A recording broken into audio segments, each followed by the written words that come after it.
২৫০ শয্যার লালমনিরহাট সদর হাসপাতাল। প্রতিদিনই চিকিৎসা নিতে আসেন এ জেলার বিভিন্ন এলাকার মানুষ।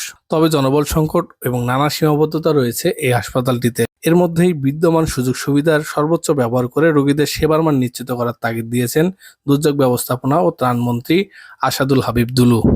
একই সঙ্গে আউটসোর্সিংয়ের কর্মচারীরা যাতে কোনো রোগীর কাছ থেকে টাকা নিতে না পারে, সেজন্য কঠোর নজরদারির নির্দেশনা দেওয়া হয়।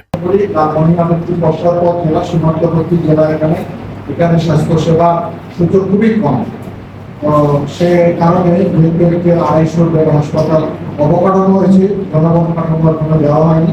সরকার অতি অল্প সময়ের ভিতরে নতুন ডাক্তার নিয়োগের প্রক্রিয়া চলে গেছে। যখন ডাক্তার নিয়োগ হয়ে যাবে তাহলে অন্য অন্য পদগুলোকে জনবল দিয়ে এটাকে আমরা স্বাভাবিক অবস্থায় ফিরে নিয়ে আসবো। আমি আশা করি যে আগের মতো হাসপাতাল চালানো যাবে না।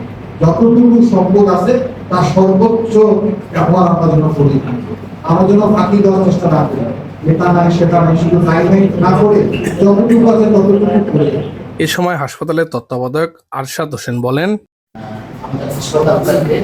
সুন্দরভাবে পরিচালনা করা এটা আমাদের মূল উদ্দেশ্য। হাসপাতালের পরিবেশ পরিচ্ছন্ন রাখা, ময়লা আবর্জনার অপসারণ, স্থায়ী ফুলের গাছ লাগানোর নির্দেশ দেন মন্ত্রী। সৈকত ইসলাম, লালমনিরহাট সংবাদদাতা, বাংলাদেশ বেতার, রংপুর।